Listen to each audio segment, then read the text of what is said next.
odayaasha oo runtii ka kala yimid gobolada ay ka kooban tahay Jubbaland magaalada Muqdisho gobolka Banaadir ay joogeen qaybo badan oo kamid ah iyo qaybo ka timid wadanka dibadiisa intaba isugu jiray odayaasha dhaqanka ee bulshada reer Jubbaland waxay ka kooban yihiin guud ahaan sidaad ogtihiin odayaasha dhaqanka Soomaalida waxa la ogaa markay siyaasadda timaado iyo kuraasta baarlamaanka iyo soo dhisida dawladda way dhici kartaa odayaashu way badan yihiin laakiin inaga reer Jubbaland say inoogu xisaabsan yihiin waxa weeye qayb odayaasha guud ee Soomaaliya waxay ahaayeen 135 oo soo dhisay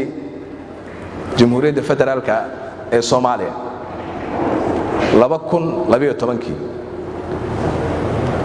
odayaashaas waxa ay Jubbaland qayb kamida ayay ka haysataa oo ilaa 13 oday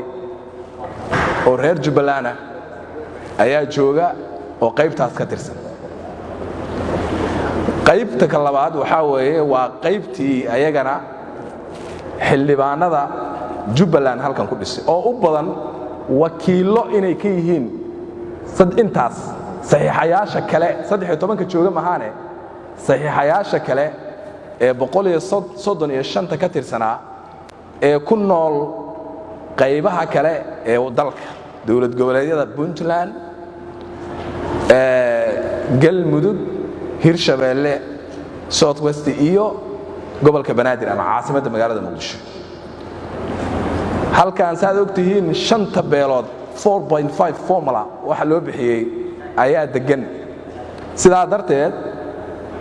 odayga jooga masalan Boosaaso ama Qardho ama Garowe ama Cadaado iyo Soowad ilaa iyo Baydhabo ilaa iyo Jowhar ilaa Muqdisho odayga halkaas ku nool oo kamid ah saxiixayaashaas beeshiisa qayb kamid ah ayaa halkan degta saadarteed wakiil buu leeyahay oo wixii uu qaban lahaa qabta qaybna marka waa wakiiladaas dawladii dhexe oo xildhibaanadeedu hadda ay nagala joogaan reer Jubbaland iyo senatoriskooda senatarada xildhibaanada labada waa la dhahaa senatarada iyo golaha shacabka kuwii soo dhisay weeye intooda badan marka qaybna waa qaybtaas qayb kale oo saddexaad ayaa jirta oo odayaasheen ay kamida dhaqanka ee Jubbaland oo aan dawladda dhexe seats ama kuraas ku lahayn oo ayagu odayaashii rasmiga ah laakiin wakiilo ma aha dawladda dhexana kuraas kuma leh laakiin baarlamaanka Jubbaland bay kuraas ku leeyihiin odayaashaasna waa qayb kale jirta wali oo aan intaba kuraas ku lahayn laakiin odayaal dhaqan oo sharci ah oo beelahooda hogaamiye ah ayaa jira marka 4 qaybood oo categorieskas 4ta ayay ka tirsan yihiin odayaasha reer Jubbaland saas isugu jiraan marka odayaasha markaas u sharxo odayaashu way noo yimaadeen ayagoo aad u mahadsan odayaashan marti qaadnay marka waa odayaasha xildhibaanada kule ama wakiilaha ahaadaan